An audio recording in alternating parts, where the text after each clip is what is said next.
สบายดีทุกคนมื้อนี้ก๊อฟก็จะพาทุกคนไปหาช้าง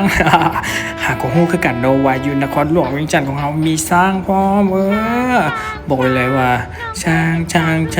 น้องเคยเห็นช้างหรือเปล่าโอเคมื้อนี้ก็สิพาไปเบิ่งความน่ารักของน้องช้างนั่นเองเนาะไปทางเส้นเมืองสังทองนะจ๊ะมื้อนี้ว่าสิพากันออกไปเฮ็ดบุญอยู่วัดแต่ก็มาเจอน้องช้างก่อนนี่ก็เลยแวะเอากล้วยให้น้องช้างกินก่อนโอ้ยเลยว่า